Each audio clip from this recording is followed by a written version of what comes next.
감사하겠습니다. 말씀을 찾겠습니다. 여호수아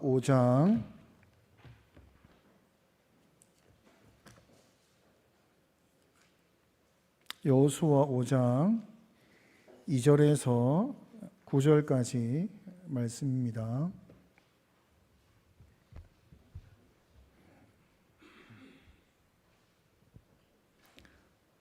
교독하겠습니다.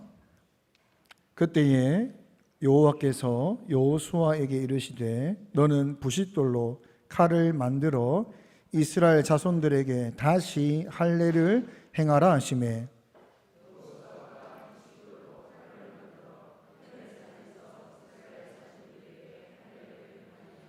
여호수아가 할례를 시행한 까닭은 이것이니 애굽에서 나온 모든 백성 중 남자 곧 모든 군사는 애굽에서 나온 후 광야길에서 죽었는데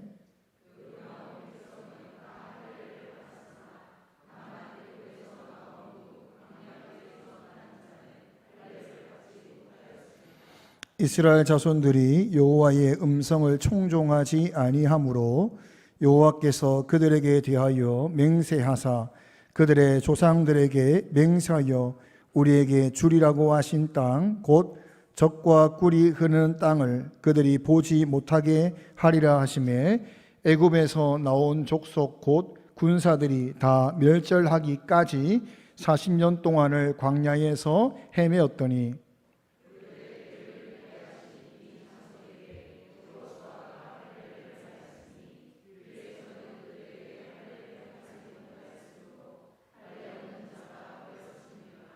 또 그 모든 백성에게 할례 행하기를 마침에 백성이 진중 각 처소에 머물며 낫기를 기다릴 때에 여호와께서 여호수아에게 이르시되 내가 오늘 애굽의 수치를 너희에게서 떠나가게 하였다 하셨으므로 그곳 이름을 오늘까지 길갈이라 하느니라.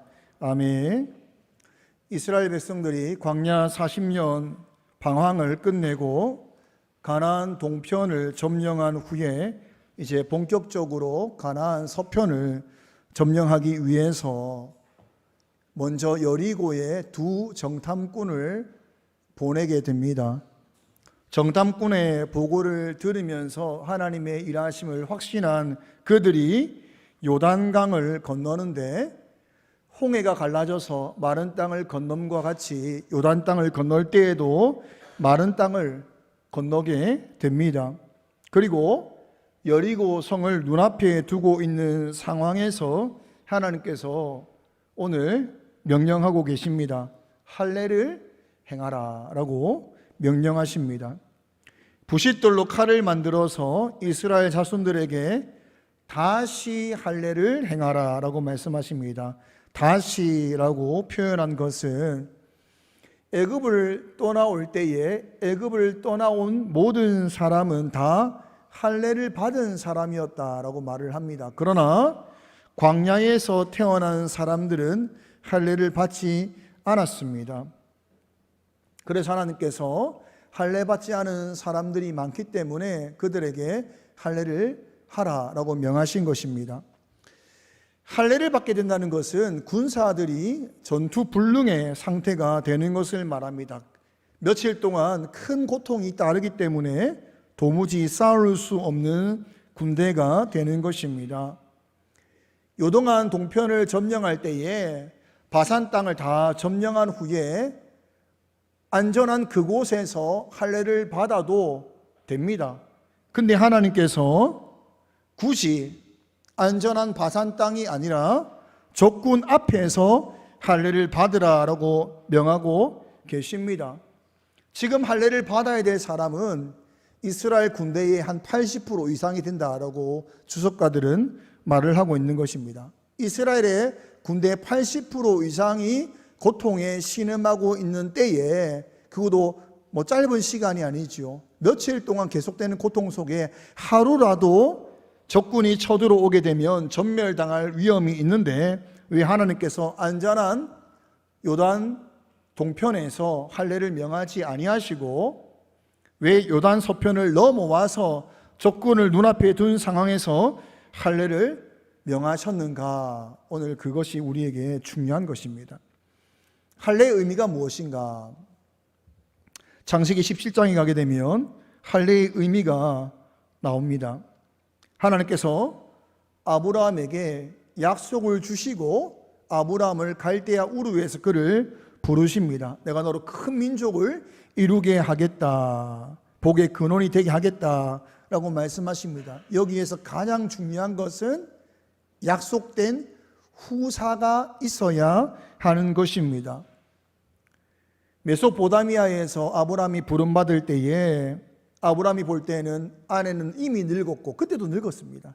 늙었고 자신의 생각으로는 아내를 통해서 후사가 없을 수 있기 때문에 조카 롯을 데리고 떠나지 않습니까? 근데 메소포타미아에서 바로 약속의 땅으로 가지 못하고 하란을 가서 하란에서 머물게 됩니다. 꽤 긴 시간을 머문 것으로 봅니다. 하란에서 다시 약속을 받아 떠날 때의 아브라함의 나이가 75세였다라고 말을 하고 있습니다. 그러니 하나님이 약속의 땅을 주겠다, 후사를 주겠다라고 했을 때에 하란 땅을 머무는 긴 시간 동안 약속의 후사가 없었다는 것입니다. 그리고 아브라함의 나이는 75세, 더 늙은 나이가 된 것입니다. 사라의 나이는 65세가 된 것입니다. 오랜 기간 하나님의 약속이 이루어지지 않았습니다. 그 기간 동안 왜 후사가 없는가? 아브라함이 자기 나름대로 조카 롯이다. 그 다음에는 내 종 다메섹 엘리에셀이다. 결국 10년을 하란을 떠나 10년을 참지 못하고 85세가 되었을 때에 하갈과 동침함으로 86세에 이스마엘을 낳게 됩니다. 하란을 떠나고 11년 될 때에 첫 아들을 품에 안게 되는 것입니다. 근데 이스마엘도 하나님께서 너의 후사가 아니다라고 말씀하십니다. 이 말씀을 듣고 나서 무려 13년이 더 흘러갑니다. 이스마엘을 얻고 나서도 13년이 더 지나갑니다. 아브람 99세가 되었을 때에 하나님이 다시 아브람에게 나타나셔서 후사는 주지 아니하시고 언약을 맺습니다. 그때 주신 언약이 할례 언약입니다. 창세기 17장 10절에서 13절 교독하겠습니다. 너희 중 남자는 다 할례를 받으라. 이것이 나와 너희와 너희 후손 사이에 지킬 내 언약이니라.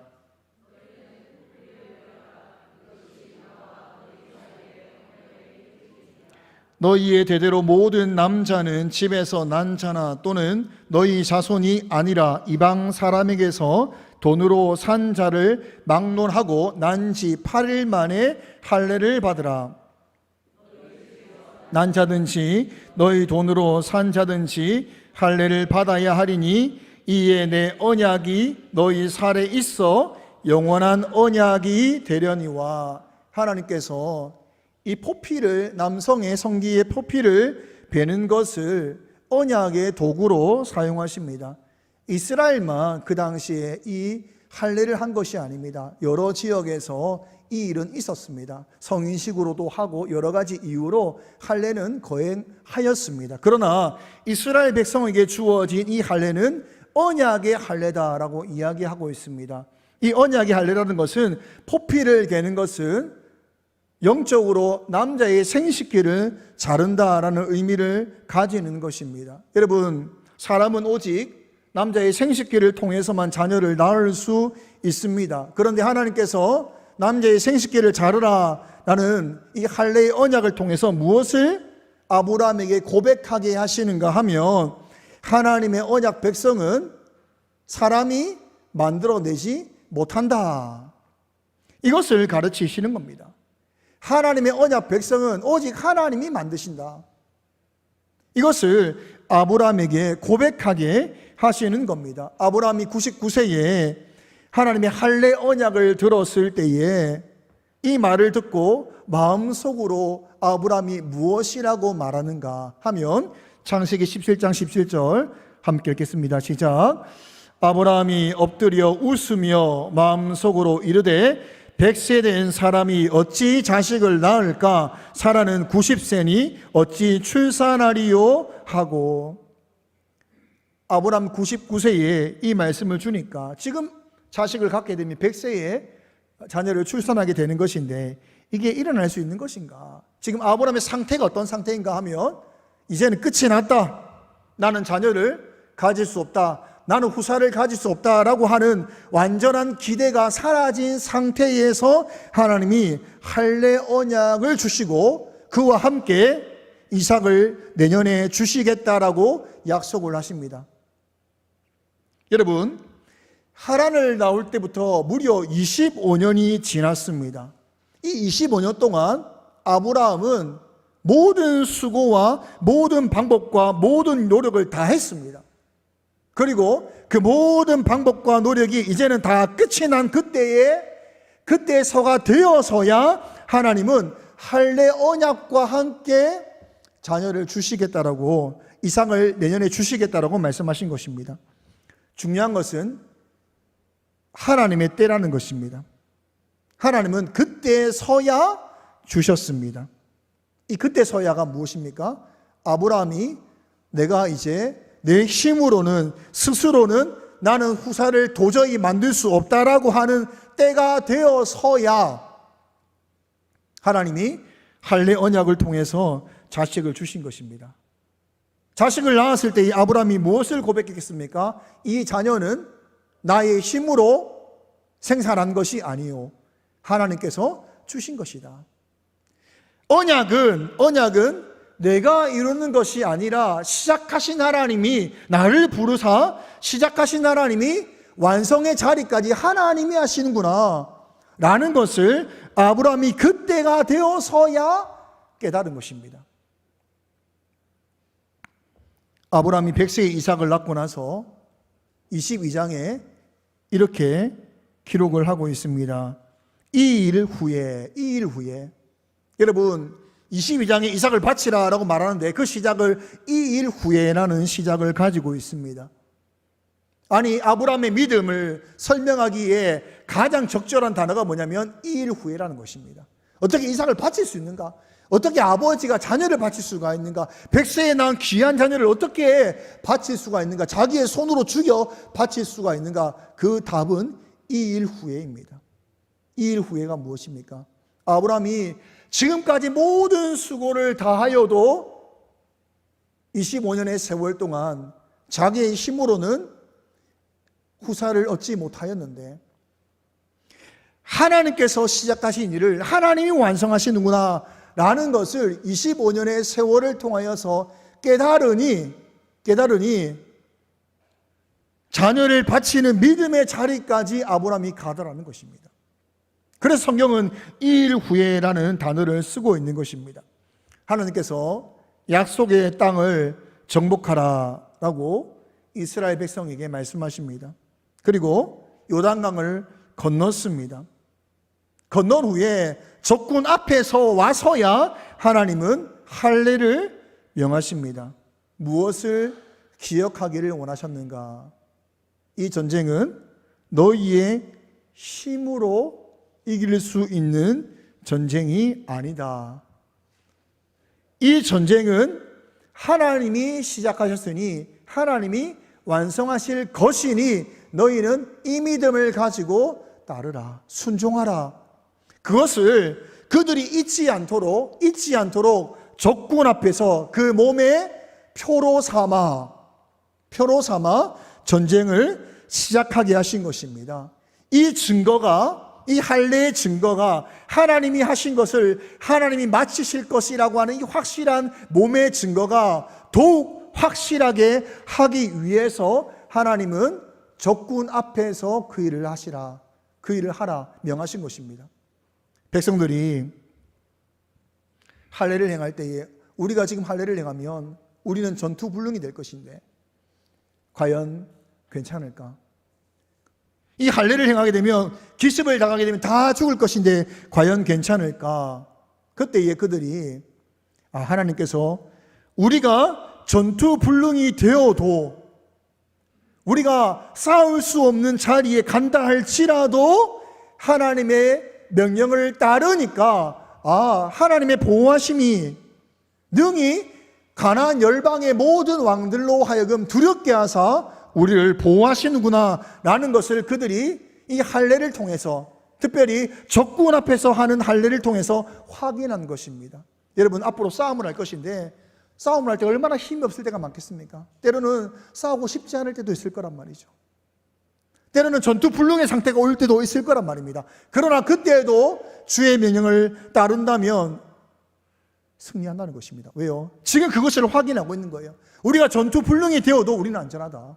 여러분, 싸움을 하기 전에 안전이 확보된다면 싸움이 두렵겠습니까? 두렵지 않지요. 아니, 전쟁을 하는데 무조건 나는 살아날 수 있는 소망이 있다, 무조건 안전하다라고 하는 그런 안전이 확보된 싸움이란다면 두려울 것이 무엇이 있겠습니까? 하나님께서 할례를 명하실 때에 안전하다는 것을 보여주신 것입니다. 이것이 중요합니다. 내가 무엇을 할 수 없는 전투불능, 내 눈으로 볼 때에는 도무지 답이 없는 상황이라 할지라도 하나님이 일하시면 된다라고 우리가 믿을 때에 순종할 수 있고, 그 순종을 통해서 우리는 우리가 전투불능인데 승리를 경험할 수 있는 겁니다. 1세대 이스라엘 백성들이 광야 40년 세월 동안 죽었습니다. 왜 죽었습니까? 왜 방황하면서 왜 죽었습니까? 그들이 믿음이 없어서 하나님 말씀을 청종하지 못했기 때문입니다. 그래서 하나님께서 출애굽 2세대가 반드시 이 거룩한 전쟁을 이기고 승리하게 하기 위해서 하나님은 적군 앞에서, 그 전쟁이 시작되는 그 앞에서 하나님이 일을 하시는 겁니다. 길갈이라는 곳에서 일을 하고 계시는 겁니다. 특별히 하나님께서 이 길갈이라는 이 장소를 이 할례라는 것을 통해서 이름을 주신 것입니다. 원래는 길갈이 없습니다. 다른 지역인데 하나님께서 이 세대가 반드시 가나안 땅을 점령해야 하기 때문에 특별한 땅을 주시고 특별한 땅의 이름을 허락하신 것입니다.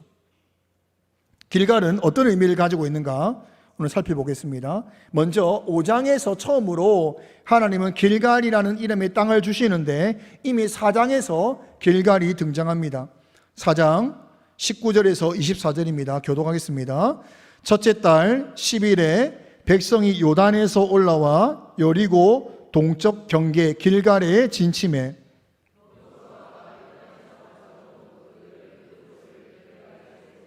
이스라엘 자손들에게 말하여 이르되 후일에 너희의 자손들이 그들의 아버지에게 묻기를 이 돌들은 무슨 뜻이니까 하거든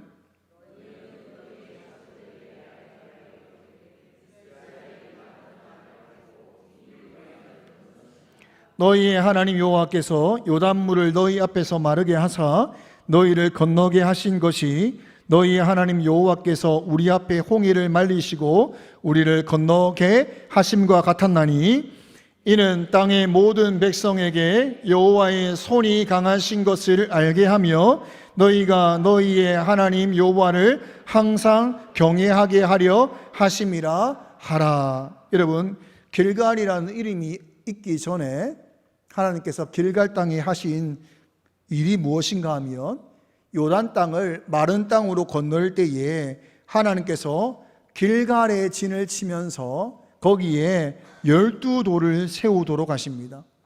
그러면 후손들이 물어보겠죠. 아버지, 이 12돌이 무엇을 뜻합니까? 왜 12돌을 세웠습니까? 라고 물으면 아버지가 이렇게 이야기합니다. 자녀에게 우리가 요단을 건널 때에 마른 땅을 건넜다. 여호와 하나님께서 이 땅을 마르게 하셨다. 홍해를 말리신 것처럼 요단을 말리사 우리를 건너게 하신 것이다. 그리고 나서 24절을 다 같이 다시 읽겠습니다. 시작. 여호와의 손이 강하신 것을 알게 하며 너희가 너희의 하나님 여호와를 항상 경외하게 하려 하심이라 하라. 길갈에 세워진 12돌을 보면서 무엇을 가르치시는가 하면 하나님의 손이 강하다. 하나님은 능력의 하나님이다 라는 것을 알게 하시기 위해서, 계속하여 기억하게 하기 위해서 하나님이 12돌을 거기에 세웠다라고 이야기합니다. 길갈에서 세워진 12돌은 하나님이 강하시다는 겁니다. 여러분, 길갈에서부터 여리고로 들어가야 됩니다. 이제 가나안 땅이 시작되는 겁니다. 그때 무엇을 가지고 들어가야 되는 거죠? 하나님은 강하시다. 하나님은 강하시다는 것을 그들의 마음에 품고 들어가라는 겁니다. 그리고 항상 하나님을 경외하라, 그 마음을 가지고 그 땅에 들어가라는 것입니다. 여호수아 시대에 가장 중요한 세 지역이 있는데 그 중에 하나가 바로 길갈이라는 것입니다. 또 하나는 성막이 세워진 실로, 나머지 하나가 세겜인데 왜 길갈이 중요한가 하면 그곳은 하나님은 능력의 하나님이라는 것을 증거하는, 그 증거가 세워진 곳이 바로 길갈이기 때문입니다. 그리고 그곳에서 무엇이 있었는가? 할례가 있었다는 것입니다. 가나안 땅 전쟁을 시작하기에 앞서서 너희는 이 전쟁은 우리의 힘으로 하는 전쟁이 아니라 하나님이 하시는 전쟁이다, 그것을 몸에 지녀라. 약속하신 하나님이 전쟁을 마치실 것이다, 완성하실 것이다, 그것을 몸에 지니고 그 증거를 가지고 전쟁하라 라고 말씀하고 있는 것입니다. 아브라함에게 후사가 없었으나 하나님이 모든 방법이 끝날 그때에도 그 방법을 이루사 약속을 이루신 것처럼 너희가 혹시 전쟁할 때에 도무지 우리가 이길 방법이 없는 그 눈앞의 상황이 온다 할지라도 너희는 이 할례를 통하여서 하나님이 하신다는 것을 기억하라. 그러면 이긴다. 이것을 말씀해 주고 있는 것입니다. 마지막으로 길갈이 의미하는 것은 9절입니다. 오늘 성경 5장 9절 합독하겠습니다. 시작. 여호와께서 여호수아에게 이르시되 내가 오늘 애굽의 수치를 너희에게서 떠나가게 하였다 하셨으므로 그곳 이름을 오늘까지 길갈이라. 여러분, 길갈이라는 뜻은 굴러간다라는 뜻입니다. 9절에서는 애굽의 수치를 떠나가게 하겠다라고 하면서 하나님께서 그곳의 이름을 길갈이다. 그러니까 이름에 그 길갈이라고 이름을 붙인 이유는 애굽의 수치를 굴러가게 하겠다, 떠나가게 하겠다라고 하시면서 그곳의 이름을 길갈이라고 붙였다는 것입니다. 여러분, 애굽의 수치가 무엇이겠습니까? 두 가지 견해가 있습니다. 첫 번째 견해는 애굽 땅을 살 때에 그들이 애굽에서 종으로 살면서 당했던 수모와 수치를 애굽의 수치라고 이야기합니다. 대부분 과거에는 이 해석을 따랐습니다. 과거 주석이나 과거에 다 이렇게 해석을 했는데 제가 따르는 애굽의 수치의 해석은 광야 40년을 뜻한다라고 생각합니다. 하나님의 백성이 크신 기적 가운데 약속의 땅으로 출발했습니다. 그런데 가나안 땅을 밟지 못했습니다. 무려 광야 40년을 헤매었습니다. 이 헤맨 세월은 엄청난 수치입니다. 출애굽 백성들이 광야를 떠날 때에, 가나안을 향해 떠날 때에 얼마나 요란하게 떠났습니까? 얼마나 요란하게. 정말 큰 일을 할 것처럼 세계가 떠들썩하게 10가지 재앙, 홍해를 가르면서 가나안 땅으로 갔다는 것입니다. 그런데 그들이 40년 동안 뭘 했죠? 광야에서 늙어 죽었습니다. 늙어 갔다는 겁니다. 얼마나 이 출애굽을 나와서 이스라엘 백성들이 가나안 땅으로 출발하는 이 출발이 얼마나 놀라운 사건인가 하면 가나안 백성들이 다 알고 있었다 이 말입니다.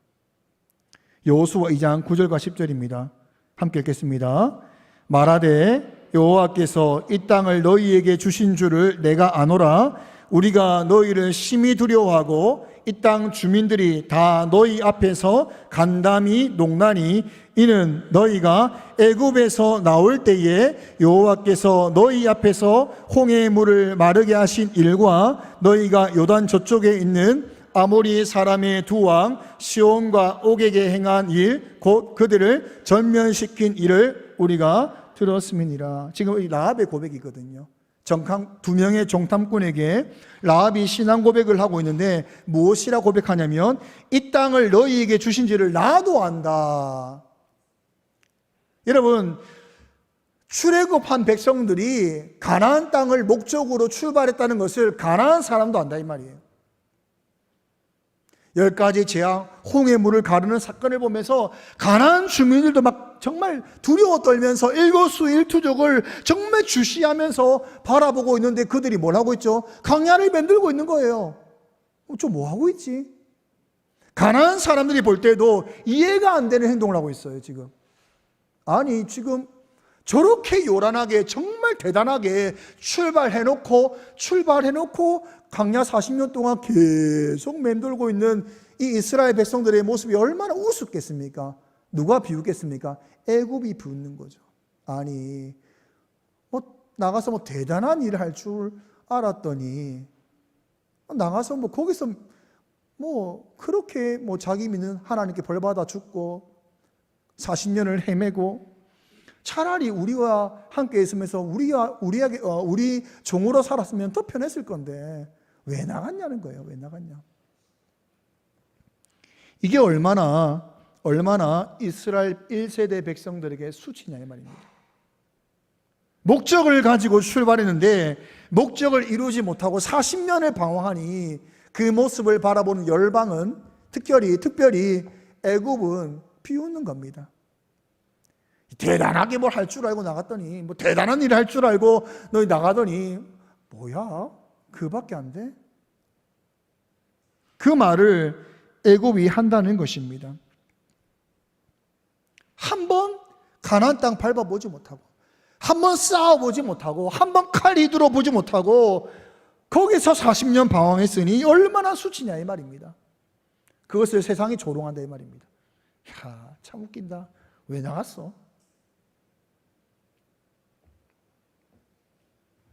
하나님께서 할례를 다시 하라 말씀하시면서 이 할례가 애굽의 수치를 떠나게 하셨다.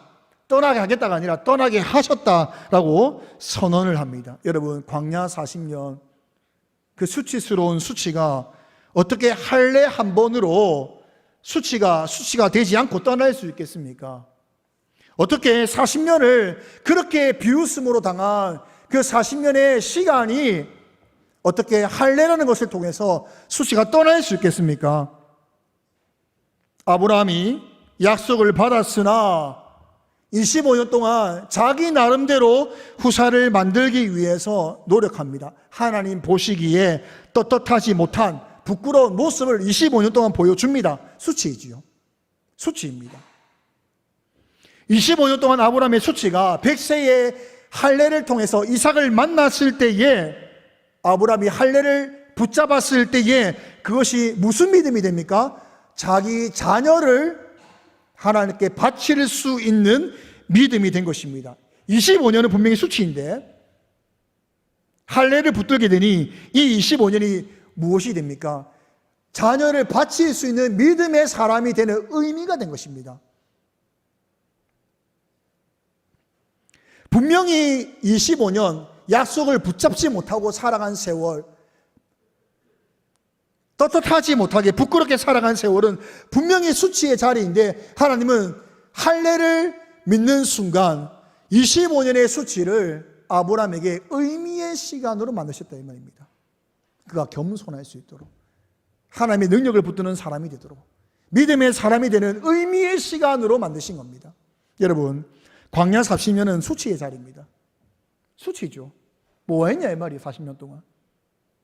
그러나 다시 할례를 명하라 라고 말씀하시고 할례를 통해서 이제 너희의 수치는 끝났다. 끝난 정도가 아니라 떠나갔다. 아무도 너희의 광야 40년을 수치라 말하지 못할 것이다 라고 말씀하는 것입니다. 왜요?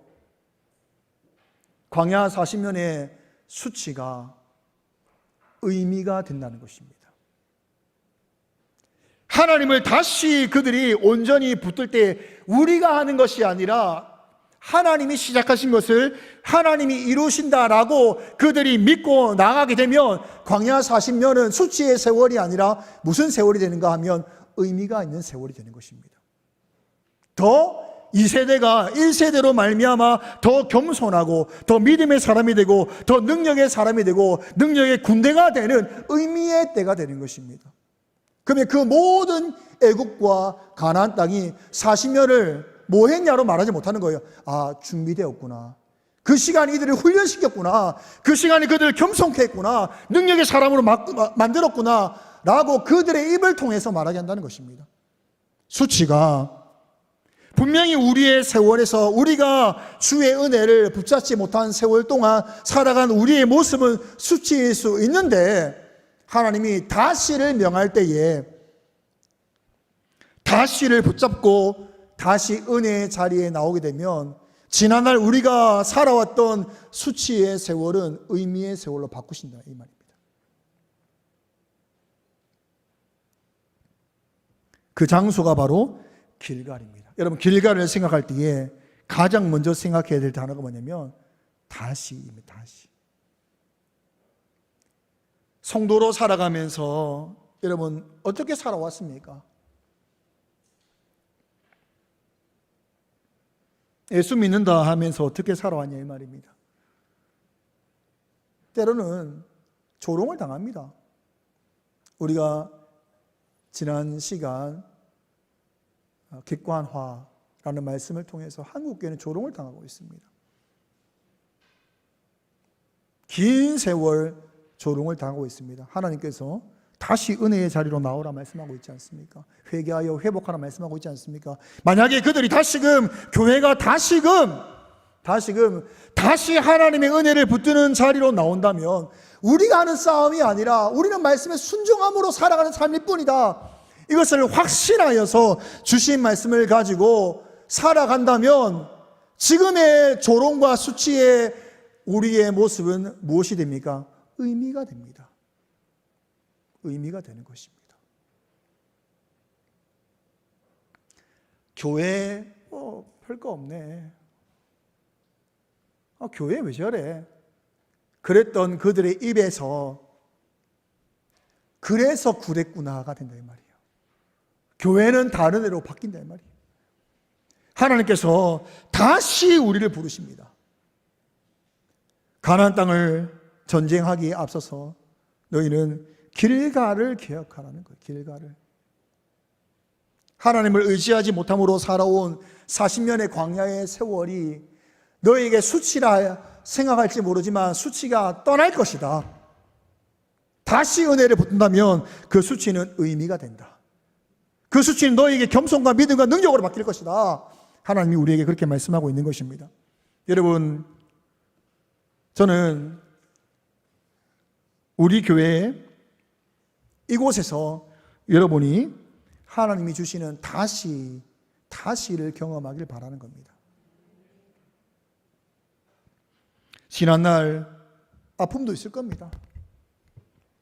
수치가 있을 거예요. 부끄러움이 있을 겁니다. 근데 하나님께서 여러분을 다시로 이곳에 부르사 여러분이 다시 부르신 은혜를 붙든다면 그것이 여러분에게 겸손이 되고 능력이 되고 믿음이 될 줄 믿습니다. 하나님께서 앞으로 믿음의 걸음과 영적 싸움을 해야 되는 백성을 향해서 길갈을 선물로 주신 것입니다. 하나님은 능력이 크신 분이다. 항상 하나님을 경외해라. 그럼 이긴다. 약속하신 하나님께서 그 약속을 이루신다. 믿어라. 언제든지 너희가 힘들 때에 다시를 기억해라. 하나님은 다시의 하나님이다. 언제든지 길갈로 나온다면 하나님이 너희가 무너진 그 자리가 의미가 있도록 하실 것이다. 그러니 길갈을 기억하라 라고 말씀하시는 겁니다. 여러분, 하나님의 능력이 얼마나 크신가. 우리가 인생을 살 때에 하나님의 능력이 얼마나 크신가를 가장 크게 확인하는 것은 나를 구원하셨다는 겁니다. 여러분, 우리가 보통 고집이 아니잖아요. 우리가 어떻게 예수님의 종이 됩니까? 벌써 기분 나쁘지 않습니까? 우리는 굉장히 자기중심적이고 자기가 주인 되지 못하면 견딜 수 없는 인간입니다. 그런데 우리가 예수를 주로 삼아 살아간다는 것, 이거는 내가 그분을 모시고 그분을 믿어 순복하여 복종하여 이곳에 앉아 예배를 드린다는 것은, 이거는 세상 그 어떤 것보다 놀라운 기적입니다. 기적. 이걸 누가 하셨죠? 하나님의 능력이 하신 것입니다. 여러분, 나를 구원하신 하나님의 능력이라면 하나님이 능치 못함이 있겠습니까? 나를 구원하시기 위해서 예수를 죽이신 하나님이, 그 완성을 이루신 하나님이 못하실 일이 있겠습니까? 순종하라. 그러면 다 이루겠답니다. 순종하면 되는 거예요. 따라가면 되는 겁니다. 그 하나님께서 얼마나 은혜를 베푸시기를 원하냐면, 예수님은 항상 우리에게 은혜 베풀기를 원하시는 분이다.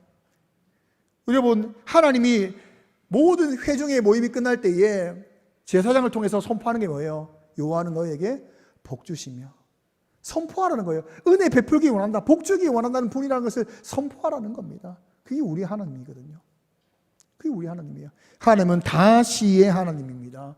여러분, 혹시나 지난날의 슬픔이나 수치나 아픔이나 그것이 여러분을 얽매고 있다면 얽맬 필요 없습니다.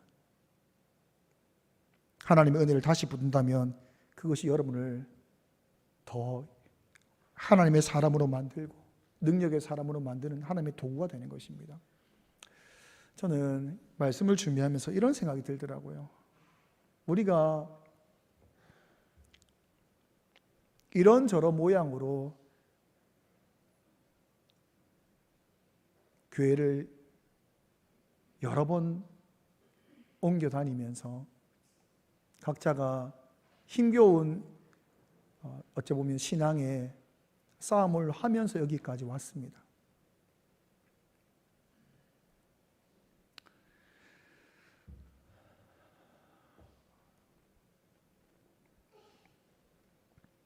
사람들은 그렇게 말하잖아요. 아니, 뭐 큰일을 할 거라고 또 교회를 하냐? 뭐 큰일을 할 거라고 또 교회를 떠내냐?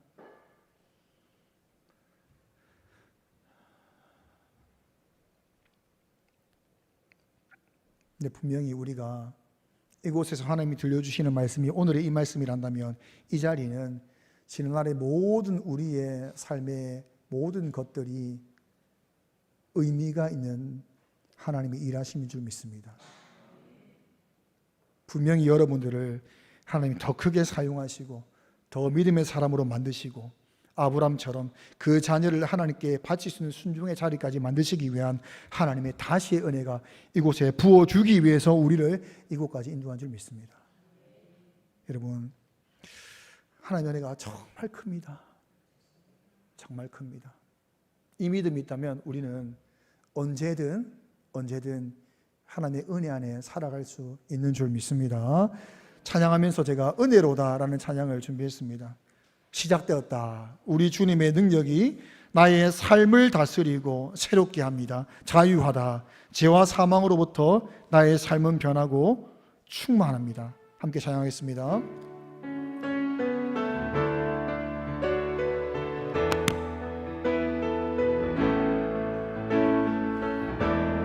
시작됐네.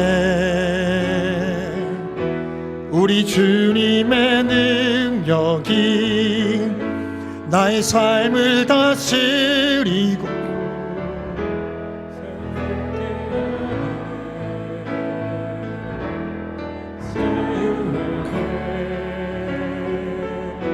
죄와 사망으로부터 나의 삶은 변하고 나의 삶은 변하고 나 아멘 충만하네. 은혜로다 은혜로다 주의 은혜 한량없는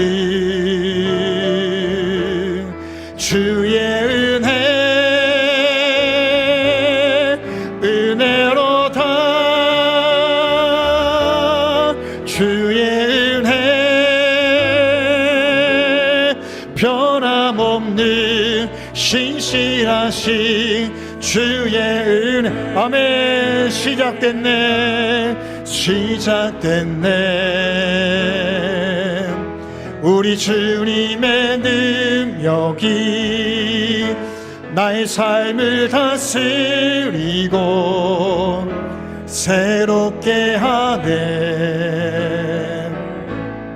자유 안에 죄와 사망으로부터 나의 삶은 떠나고나 충만하네. 아멘. 은혜로다. 주의 은혜로다. 주의 은혜 한량없는 주의 은혜로다. 주의 은혜 변함없는 신실하신 주의 은혜. 아멘. 은혜로다. 주의 은혜로다. 주의 은혜 한량없는 주의 은혜로다. 주의 은혜 변함없는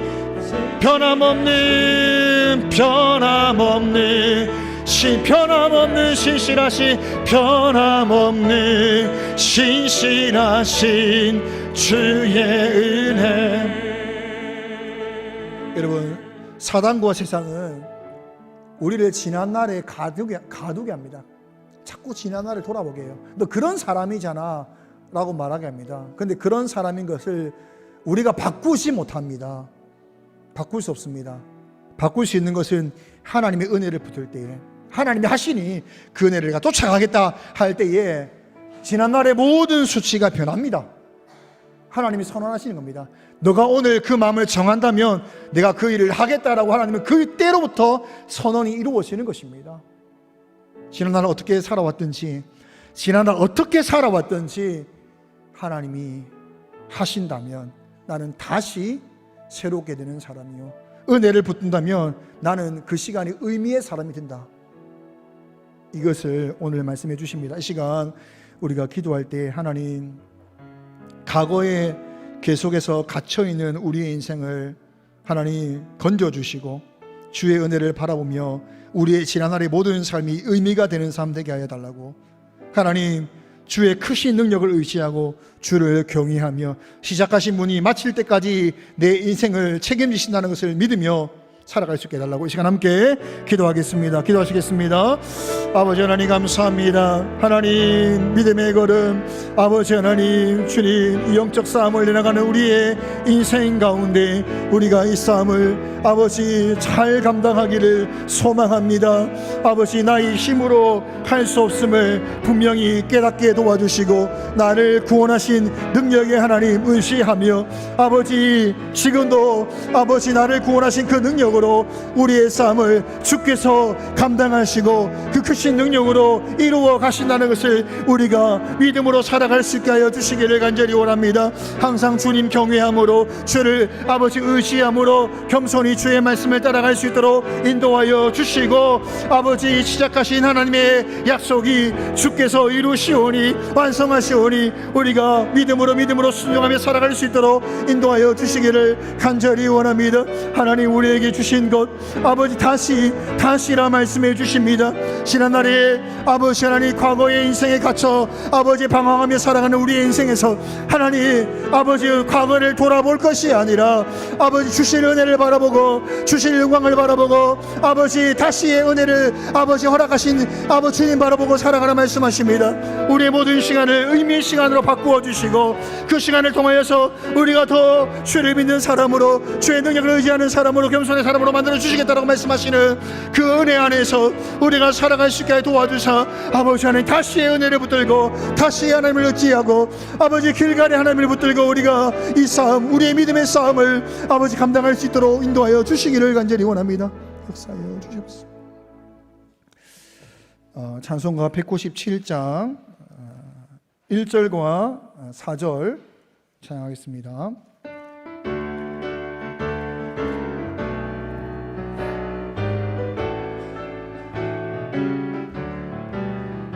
은혜가 풍성한 하나님을 믿는 자 한 사람 한 사람 어제도 오늘도 언제든지 편찮고 보호해 주시네. 주여 성령의 은사들이 오늘도 내리어 주소서. 성령의 뜨거운 불길로서 오늘도 충만케 합소서. 주님의 기쁘신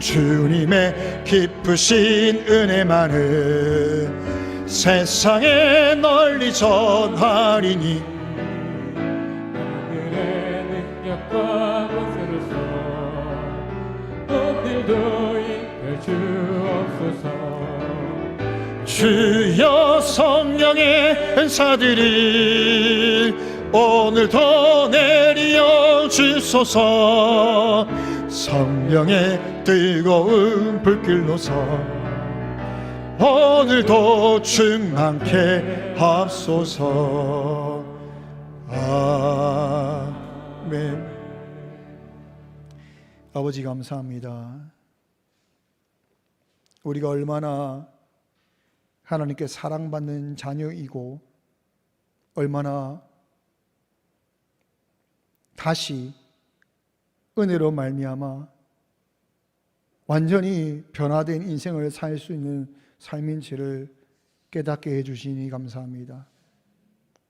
사단의 조롱과 세상의 조롱을 아니다 라고 말하는 것이 아니라 순간순간 주의 말씀 의지하고 주님이 하실 것을 붙들고 살아갈 때에 모든 조롱은 끝나고 수치는 굴러가고 우리의 삶이 주의 영광의 도구가 될 줄을 믿고 오직 주만 바라보며 믿음의 걸음 걸어갈 수 있도록 우리를 인도하여 주시기를 간절히 원합니다.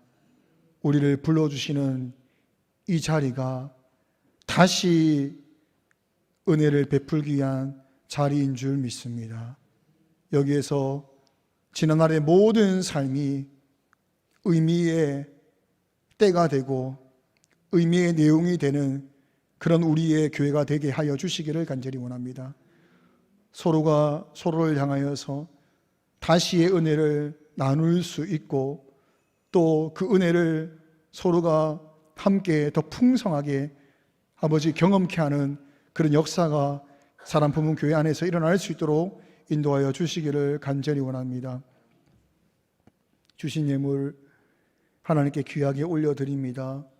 하나님, 이 귀한 예물을 통하여서 우리가 받은 사랑, 다시 받은 은혜가 전파되고 증거될 수 있도록 인도하여 주시고, 기독연합, 달성기독연합과 합인기독연합 하나님 연합하게 하셨사오니 우리의 귀한 예물이 연합하는 일에 쓰이고 선교에 쓰이고 또 연약한 이웃을 향해 흘러가고 또 하나님 교회를 힘겨워하는 교회를 세우는 일에 쓰임받는 귀한 예물 되게 하여 주사 성도들이 주님께 드린 예물이 단 하나도 헛되이 사용되지 않도록 성령께서 귀하게 역사하여 주시기를 간절히 원합니다.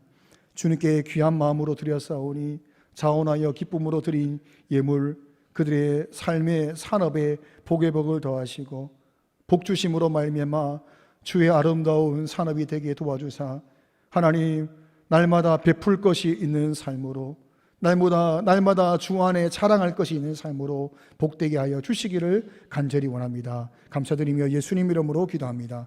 아멘. 일어나셔서 찬양하겠습니다.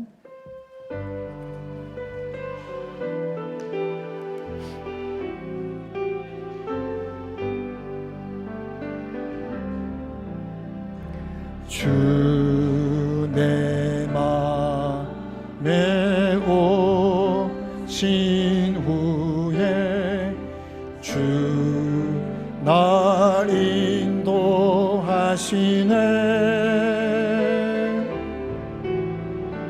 주께 내 맘 드린 후에 더욱 섬길수록 더 귀한 주님,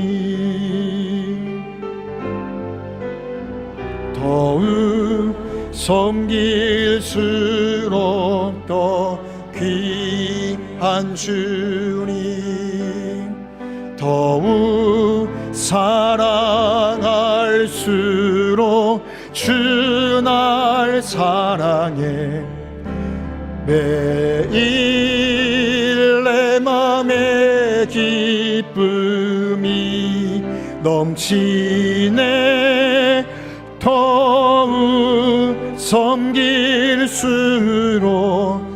더 귀한 주님. 주 예수 그리스도의 은혜와 하나님 아버지의 무한하신 사랑과 성령님의 교통하심이 지금부터 영원토록 함께 있을지어다. 아멘.